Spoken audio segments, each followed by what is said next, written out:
Island. There's even more big boulders down there. Here. Could that be Fred's wall? Oh, what? Well, that's the find of the day. There was a button found on Lot 5, similar on a Knight of Malta uniform. There's a chance the Knights of Malta made it to Oak Island. Wow. Cross your fingers, gentlemen. Where are we most likely to bring up a piece of treasure? Move it! Shaft 6. That's a grab.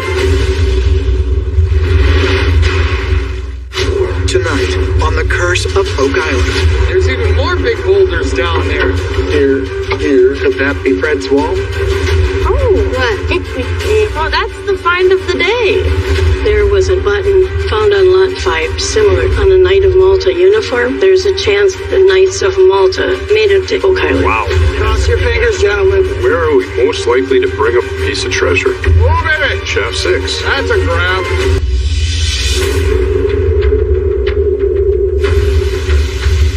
Hey guys, Oh, hey, Alex. just checking in. How'd it go today?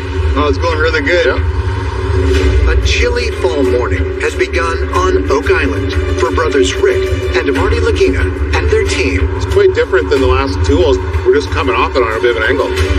However, with a new excavation well underway in the fabled Money Pit area, they may be hot on the trail of the answers to a 230-year-old treasure mystery. Yeah, we were talking about the last casing that we did. We ran out of the wood approximately 117 feet. Okay. Today, working with representatives from Rock Equipment and SB Canada, the team is digging a 7-foot diameter steel shaft known as RP3, which sets just north of two recently dug identical shafts labeled RP2 and RP1. The previous holes were over shaft 6, and now we've moved just outside of it, so we're hoping to see undisturbed material because our target's a tunnel. Is that what you've seen? Yes, absolutely. Perfect. In 1861, treasure hunters reportedly drilled through two stacked wooden chests at a depth of some 110 feet in the original Money Pit, containing what were described as metal in pieces. Believing a motherload of coins and other possible riches had been located, but fearing that they were protected by a believed man-made flood tunnel, workers dug an adjacent shaft, known as Shaft 6, 18 feet to the west, down to a depth of 118 feet. From there, they began tunneling toward the pit, hoping to safely recover the treasure from below the flood trap. It didn't work. Just before reaching their target, seawater rushed in. This caused tons of wood cribbing in the Money Pit to collapse, crushing the chests and leaving a believed debris field of broken timbers and scattered treasure in the flooded Shaft 6 tunnel. So I'm thinking as soon as the teeth hit 100 feet, we should be ready for anything. Awesome. Now, after RP1 and RP2 both produced pieces of timber that may have come from the original Money Pit, and several mid-18th century artifacts, such as French pottery and a clay pipe stem, the team is hoping that RP3 will make direct contact with the Shaft 6 tunnel and the fabled treasure it is believed to contain. The priority we're using to set caissons is very simple. Where are we most likely to bring up a piece of treasure? Rick has a real high interest in and around Shaft 6. And given what we found in RP1 and RP2, that may mean that we're closing in on the treasure. I don't know if I can walk away from Shaft 6, but it might contain the one thing. I still believe it's there. So, last measurement, we have 67 feet for depth of hole. We're looking really good tomorrow to hopefully finish. We should be set up for our target zone tomorrow. Yep. Okay guys, I'll leave you to it so we can get started first thing tomorrow. Sounds good. Thanks again. All right, I'll also see you. See ya. As the excavation of RP3 proceeds in the Money Pit area, I know one thing. Winter's not far behind. A little bit nippy out here today, so hopefully. Rick Lakita, Jack Begley, and metal detection expert Gary Drayton are braving the elements to search for additional clues and valuables in the northernmost region of the swamp. The agenda today is to cut this across, look for artifacts, stakes, whatever we can find. Okay, Mike. All right. Let's find something. Yeah, good luck, Gary. Let's go out!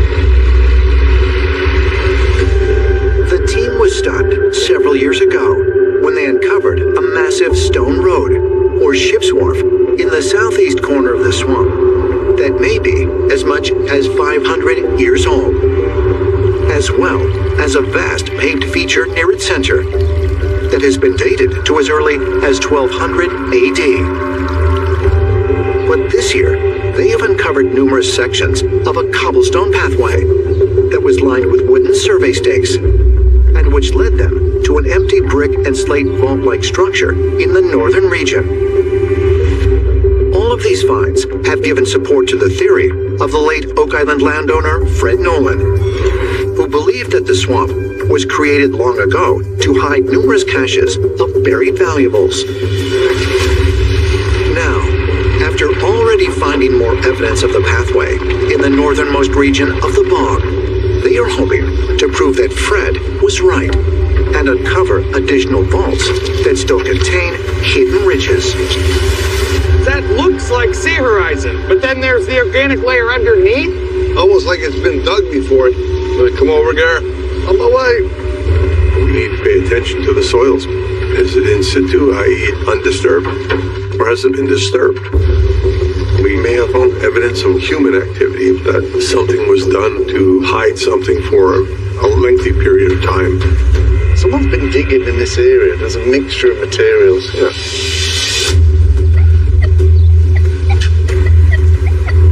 Got some iron around here.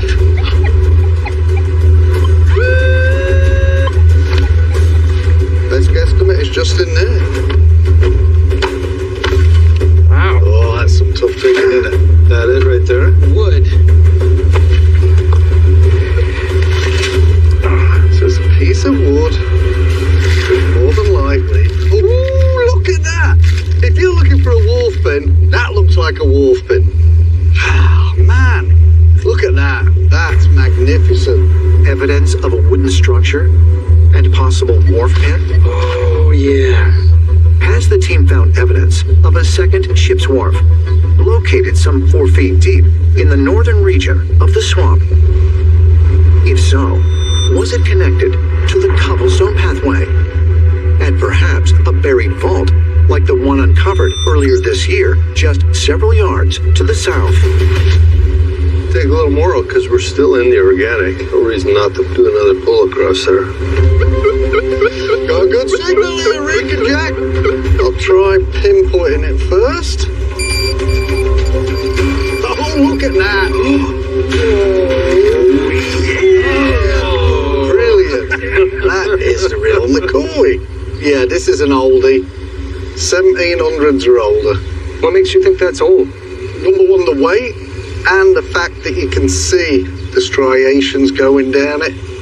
Now, we've been referring to them as wharf pins. Could be a wharf, could be off a gate, could be for a wall. Could that be a piece of Fred's wall? Maybe. That's a bloody good find. After partially draining the swamp in the late 1960s, Fred Nolan claimed to have discovered evidence of a wooden wall, or dam, buried near the northern boundary of the brackish bog. And incredibly, Fred's account of this structure matches a feature labeled the Dam on a reported 14th century map of Oak Island that was given to the team in 2016 by the late Zena Halpern. A map that Zena believed was created by the Christian military order known as the Knights Templar. Nice one. Yeah. Is it possible that the wood and the heavy iron pins the team has found were not from a wharf, but perhaps the wall that Fred Nolan claimed to have found more than 50 years ago?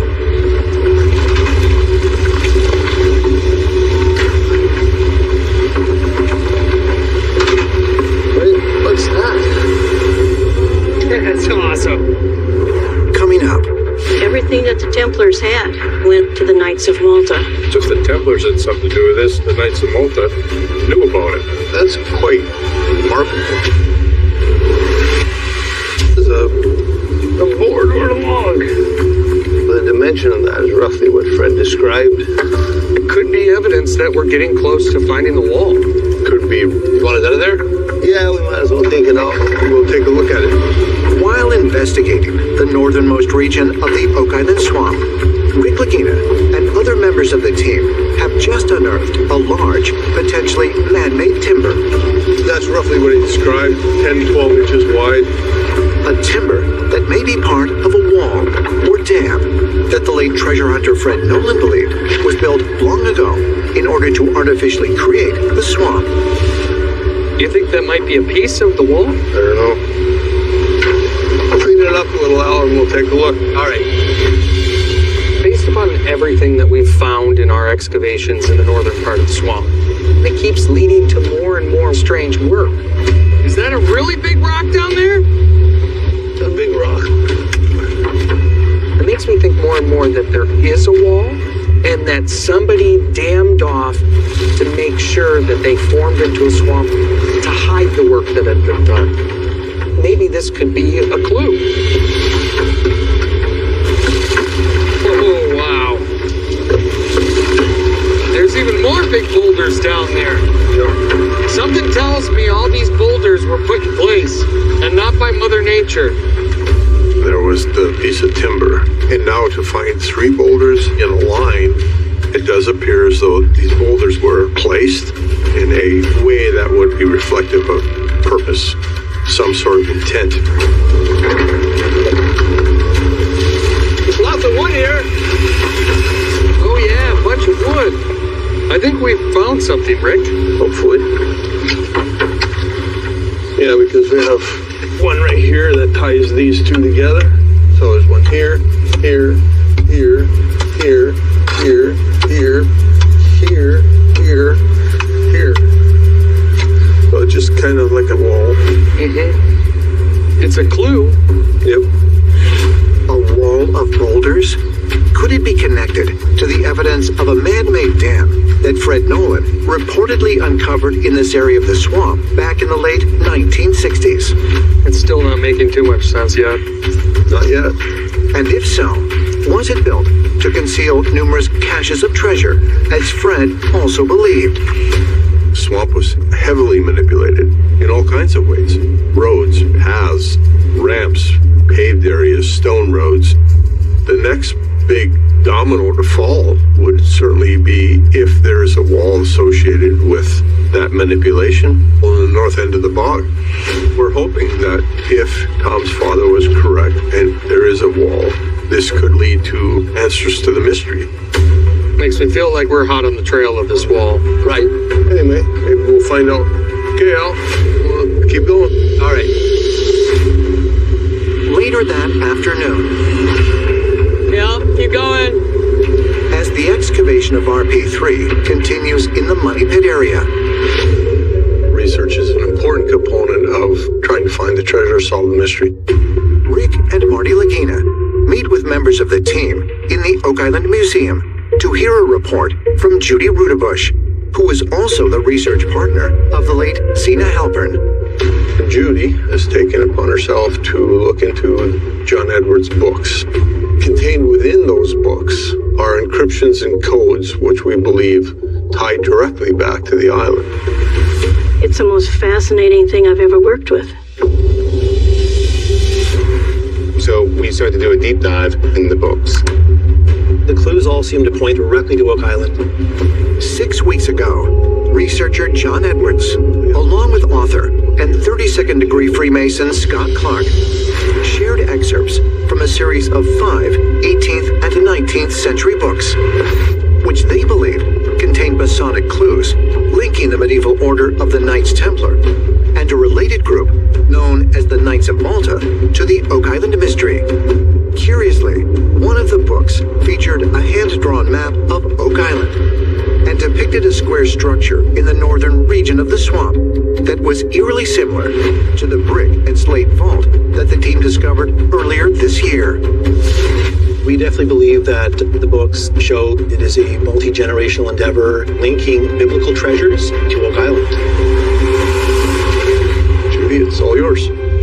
Okay. So we have the Knights of Malta. They traveled side by side with the Templars. They fought with the Templars. They started out as the Hospitallers in Jerusalem. As time went by and as they moved through to the different islands, the knights took on the name Knights of Rhodes, Knights of Malta. These are all names of the same group. Next step. It starts in Jerusalem. They were a hospital group, and they were taking care of all the crusaders and people coming to the Holy Land. In 1119, the military order of monks known as the Knights Templar was formed by the Catholic Church and tasked with protecting Christians and securing territories in the Holy Land during the Crusades. For nearly 2 centuries, they amassed great power and established strongholds throughout the Middle East and Europe with the support of the Knights Hospitaller. However, they also accumulated great wealth by establishing an elaborate banking system and were rumored to have taken possession of priceless religious treasures such as the Holy Grail, the golden menorah that once stood in King Solomon's temple, and the Ark of the Covenant. Treasures that some researchers believe the Templars began safeguarding across the ocean on Oak Island.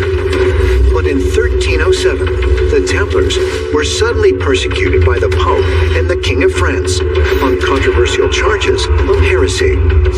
Many Templar knights were imprisoned, but much of their known treasures and the rumored religious artifacts they may have possessed have never been found. Now, after 1312, everything that the Templars had went to the Hospitallers. And that meant the money they collected, the artifacts, the treasures, everything went to them.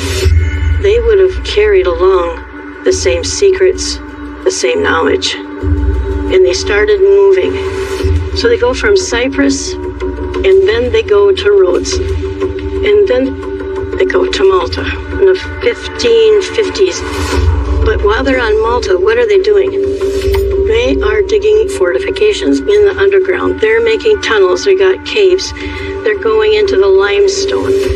Not real different than what you see in the money pit.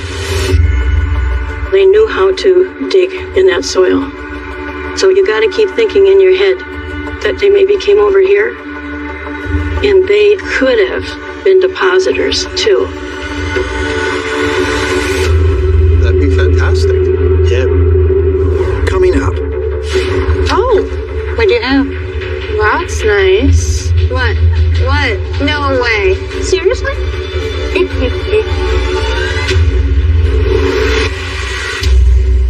Diving in these waters the Rudebush is presenting astonishing new research that could potentially link a secretive fraternity connected to the Knights Templar, known as the Knights of Malta, to the Oak Island mystery. Okay, now we're coming into our side of the world. This is Isaac de Razilly. He was a direct descendant through his mother of the de Villiers. The de Villiers were the Grand Masters of Malta. He was also a Knight of Malta. Isaac de Razilly came to Nova Scotia and settled his capital in the Lahave River, just around the corner from Oak Island. That was 1632, 1633. Yeah, there's a chance Isaac de Razilly and the Knights of Malta made it all the way up to Oak Island. And we have found that there could be a lot of connective tissue going on at Lot 5. After acquiring Lot 5 in 2022, the Laginas and their team were stunned to uncover a rounded stone foundation near the shoreline that archaeologist Laird Niven believes may have been inhabited and modified by several different groups prior to the 18th century. Within and near this feature, they have found a mortar-like material that matches soil samples from more than 100 feet deep in the Money Pit area. And they have also uncovered stunning artifacts, such as a believed 14th century lead barter token that, just like the lead cross discovered at Smith's Cove in 2017, may be related to the Knights Templar. However, they have also found numerous pieces of pottery and buttons that have yet to be identified. There was an item found on Lot 5, which is on the table. you're going to see a button. What's unique about this button is that the rays going out aren't clockwise, they're counterclockwise. And then there was this button here on a Knight of Malta uniform. This button also goes the opposite way around. And it was Emiliano who spotted the backwards turning sun rays. Pretty odd that we got a button very similar to that. This might be the find that could prove the Knights of Malta were on Oak Island.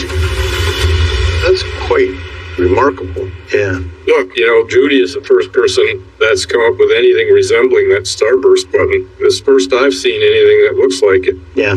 Now, on the table, you're going to see some beads that were found on Lot 5. Here is a chart. It says Venice. And you've got some pretty close matches about who was in that area, who was by Italy. It could have been the Knights of Malta. They were doing trade, had every chance to have a bead like this. It's a clue. So it could be part of the same story that Judy's following. Did they come into some information that the Templars had deposited something on this side of the Atlantic? Based on the various discoveries that the team has made in recent years, Rick Lagina has come to suspect that the 230-year-old mystery involved different but related groups who may have hidden valuables on Oak Island over a number of centuries. Could that explain the mysterious structure and artifacts found on Lot 5, as well as the numerous man-made stone structures, including a vault-like feature in the swamp? And if so, have Judy Rudebush, along with her late friend and Templar researcher Zena Halper, potentially identified two of the groups who may have buried incredible treasures in the money pit? So if the Templars had something to do with this, I'd say this presentation says the Knights of Malta knew about it. Treasures, secrets, all kinds of stuff. There's no stronger bond than brothers in arms. I don't have all the answers to this story, but I'm still going to work on it.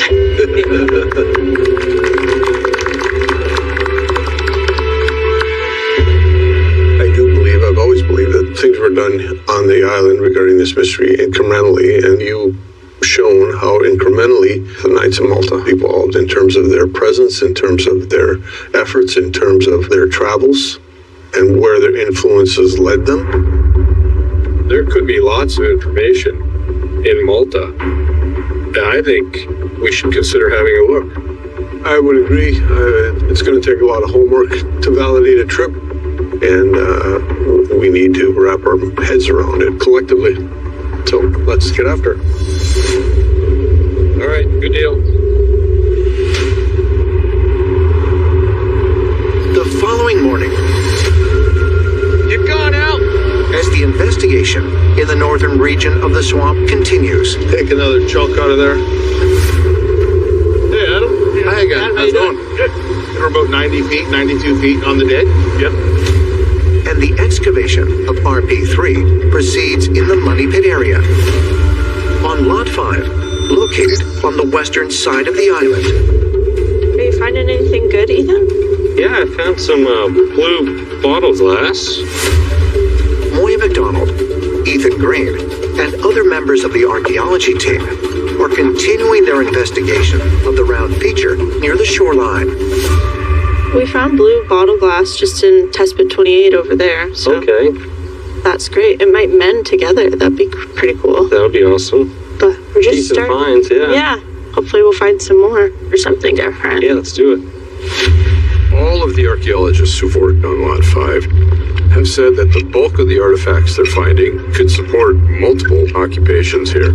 So I have a certain sort of excited curiosity to find out if they can identify who was in there first.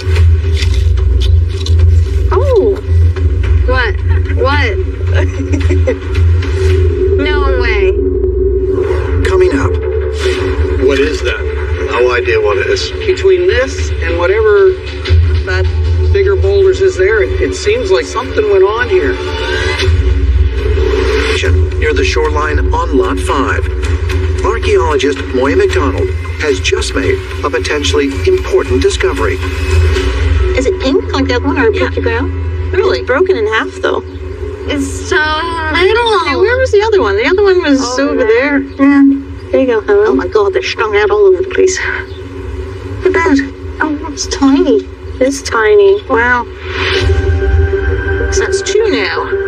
And they look like they're the same. They're the same color. Can you remember from the other one? Over the past year, the team has found several Venetian trade beads in this feature. And several weeks ago, Moya unearthed a bead that is identical to the one she just uncovered. The red coloring is early 1700s and before that. Oh. Upon conducting scientific analysis on all of them, archaeometallurgist Emma Culligan determined that they could date back to as early as the 17th century. That's the find of the day. Is it possible that Moya has now found a fourth Venetian bead? Beads that, according to the research of Judy Rudebush, could support the theory that members of the Knights of Malta may have visited Oak Island. Nice. Yeah, so from what I remember from Emma's analysis is the red coloring on the bead comes from copper content, which she found through the XRF. Okay.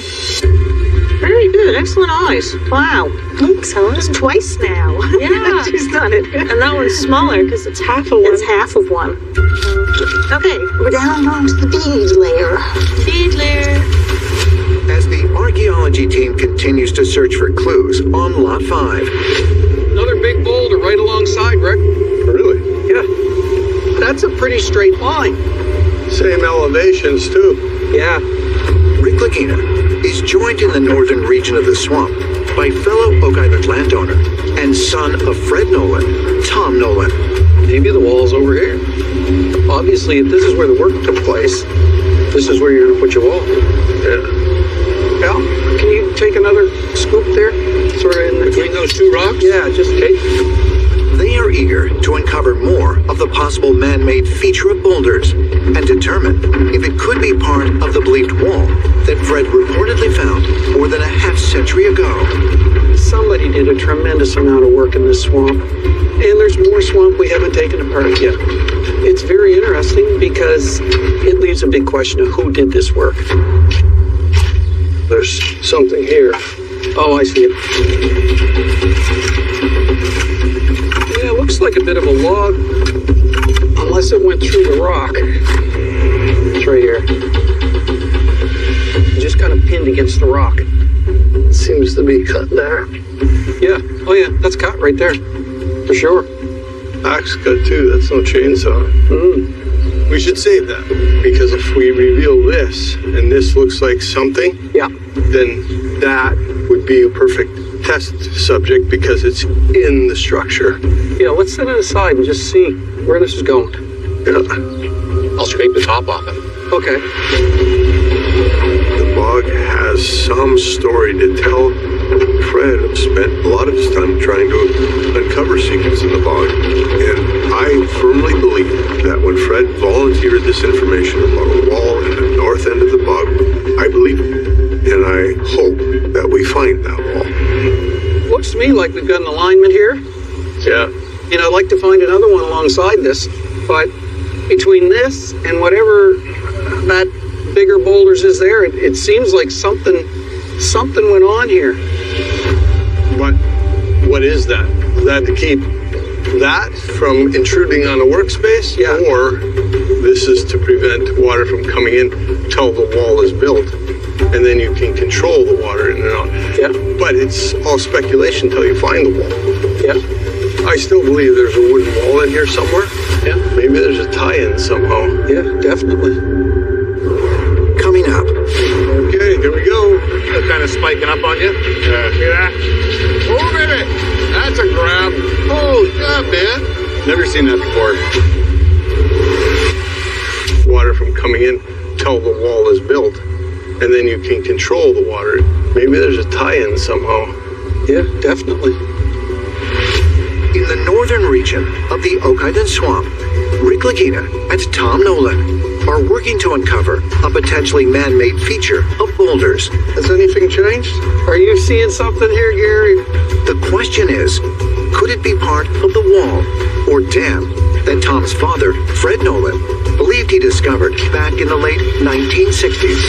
I know from the top of the spoil pile it really stands out. A line of big boulders that come here, and then you've got like a little offshoot of boulders here. See them, it's like some kind of like wall or no idea what it is. But that's why Steve should come out and pin all these. Pin the orientation, pin the elevation, take a look at it. So I'll just text Steve, tell him to come down. All right, I gotta go, but I think we got a plan here. Yep. We can't be dismissive of anything found in the north end of the bog, albeit the real objective here is to find the wall. Steve can do a survey, and you might see a relationship between some other constructs across the width and breadth of the swamp. Hey guys. Hey Steve, How you doing? What do you got? no one's looked at the plans more than you have, but you see this line? Yep. And we have 1, 2, 3, and we don't know what's beyond. Yep. Now, I think you have a seawall. This is how you'd close this swamp off.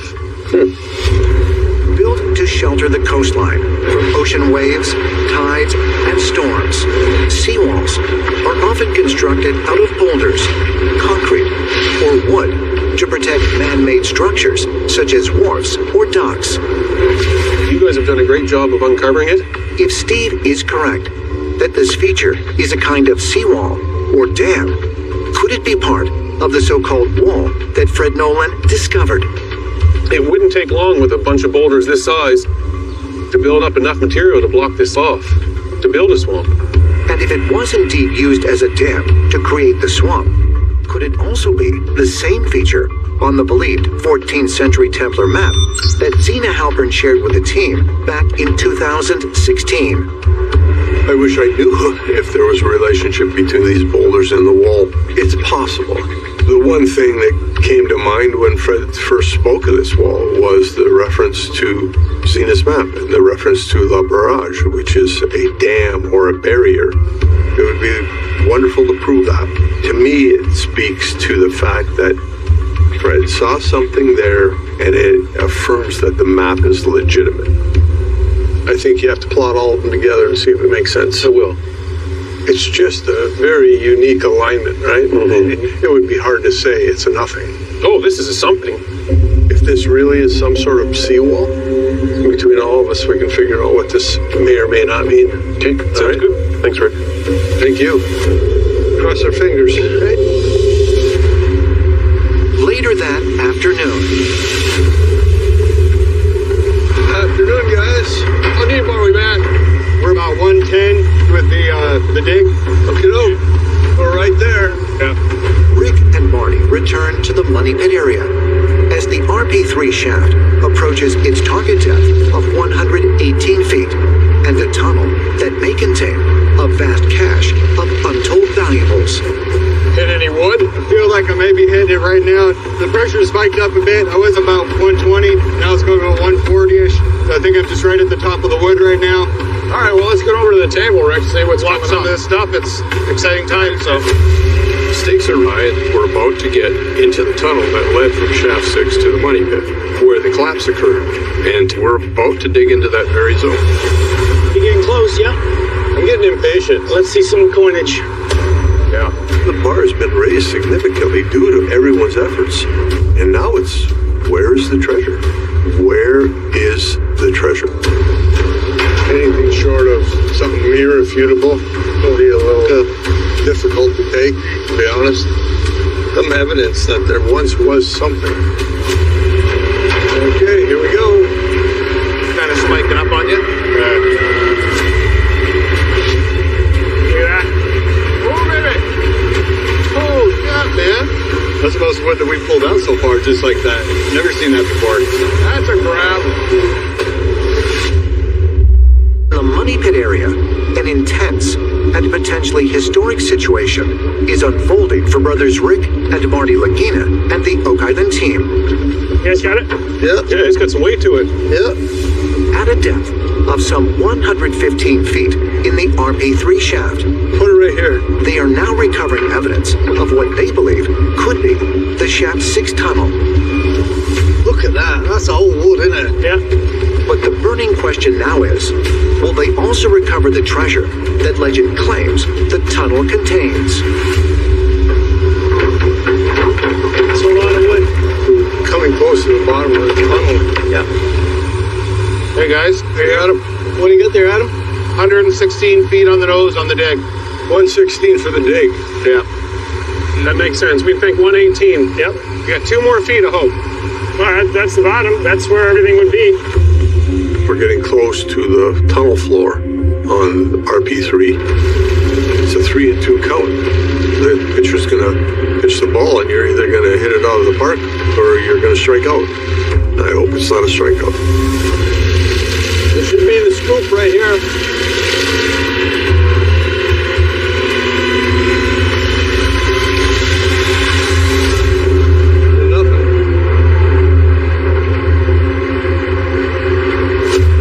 Because the hammer grab tool is no longer bringing up wood, but instead packed clay and soil, it means that RP3 has gone through the remains of the Shaft 6 tunnel, and just like RP1 and RP2, failed to produce evidence of valuables. But you have to think, if there was something, you'd see it here. I was expecting something. Yes, I know you are, and you're probably disappointed, right? Very much so. We had high hopes, but you have to say to yourself, well, it's not here. To ask how difficult it is to search for treasure on Okada, you just have to say 230 years people have been looking for a long-lost fabled treasure. 230 years to try to solve a mystery. That's how difficult it is to look for treasure on Okada. No, nothing else now. Right now, I feel like you're having a little crisis of faith, and I'm not. Isn't that weird? Because I think it all makes sense that it went deep into the solution channel. There's way too much material to fill up that tunnel. right. Several weeks ago, while excavating a shaft known as TB1, where the team believed they were digging through the original money pit, upon reaching a depth of some 160 feet, the earth surrounding and below the shaft suddenly collapsed and fell deeper. That ain't good. Hey, stop. It's caving. This has made the team believe that a massive natural cavity, or solution channel, exists in the bedrock more than 200 feet underground. I really had high hopes. I know. I did. Everything seemed to make sense. It did make sense. It still makes sense. Because the Shaft 6 tunnel was connected to the original money pit, could Marty be correct that much of its contents, including the treasure it was believed to contain, has now fallen into the so-called solution channel? We've proved that the tunnel that goes from Shaft 6 is headed to the money pit. We've proven that a collapse occurred. We've accomplished quite a lot. I think the reason why is because it fell down into the solution channel. We have to get down into that solution channel because we've never really explored it. Hey guys, Adam. Hey, Adam, how you doing? What do you got? Well, 120 and a half. But he picked up some material, cleaned it all out. It's all out. It's all out. Well, then I think we're done. Rick? We tried. Well, we probably have enough time for perhaps 2 shallow or 1 deep caisson, and that's probably it, right? That's what we talked about. We gotta talk, right? So It's still down there, Adam. Yeah, the treasure could have fallen into this solution channel. So, on to the next thing. On to the next. All right, well, we need to assemble a crew and figure this out, get you some instructions. yep, perfect. And we'll get to backfilling. Thank you, Adam. I'll be honest, I'm a little disappointed. I thought it would really be here, but we've faced days like today before. So, no hanging our heads here. We just move on. So, sempre avanti. Yeah, sir. Let's get going. Right on. All right, let's go. For more than 2 centuries, the tireless digging by faithful searchers has produced compelling evidence that a vast treasure is buried on Oak Island. if Rick, Marty, and their team discovered that the island has taken those valuables to a much deeper, darker, and foreboding place. One thing is certain. To find out, they will not be deterred by the challenge they now face. Because if they can succeed, they will not only reap a potentially priceless reward, they could rewrite the history of North America. Next time on The Curse of Oak Island. There is something 4 feet down and 14 feet long. Ooh, what the heck is that? Check out what I just found. What? This is definitely pre-discovery of the money pit. That's treasure. And that's the only one of its kind. This could be medieval times. That's right in the era of the Templars. Did the Knights of Malta come to Oak Island?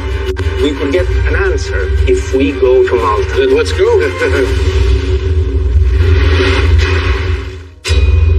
Điều gì đó có giá trị, cho dù đó là ý tưởng, dịch vụ hay những mối quan hệ. Mọi công ty đều có chỗ cho người có kế hoạch hành động rõ ràng nhằm mang lại lợi ích cho công ty đó.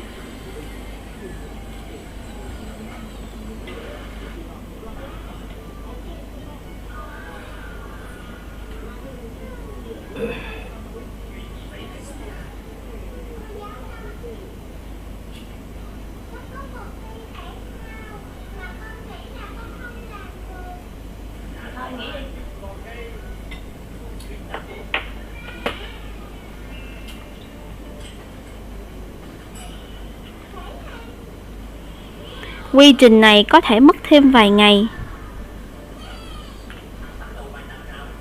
hoặc vài tuần, nhưng khác biệt về thu nhập, thăng tiến và sự đánh giá cao sẽ tiết kiệm được nhiều năm làm việc chăm chỉ với mức lương thấp. Nó có nhiều ưu điểm. Ưu điểm chính là giảm bớt từ 1 đến 5 năm để đạt được mục tiêu đã chọn, thay vì bắt đầu với con số 0. Chỉ với cách này, bạn có thể khởi đầu từ nửa chặng con đường tiếp theo. Mối quan hệ liên kết trong tương lai. Những người đang tiếp thị dịch vụ cá nhân của mình cần lưu ý đến sự thay đổi trong mối quan hệ của lao động và người sử dụng lao động. Trong tương lai, nguyên tắc vàng không tồn tại dựa trên sự thống trị của tiền bạc, mà phụ thuộc vào cách đối nhân xử thế của con người trong tổng hòa các mối quan hệ tiếp thị hàng hóa cũng như tiếp thị dịch vụ cá nhân. Mối liên kết này bao gồm 3 đối tượng: ông chủ, nhân viên, công chúng hoặc là khách hàng.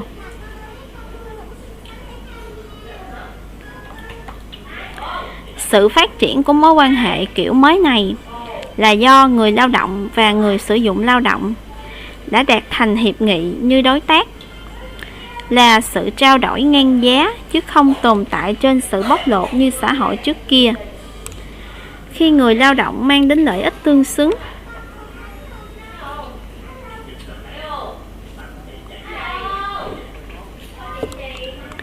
họ sẽ nhận được lợi ích tương xứng để hướng tới mục tiêu phục vụ công chúng, khách hàng hiệu quả nhất. Trước kia, những người bán hàng hóa chỉ tập trung vào những món hời mà họ có thể nhận được, chứ không cân nhắc đến các vấn đề của khách hàng. Trong khi đó, khách hàng cũng phải bỏ ra chi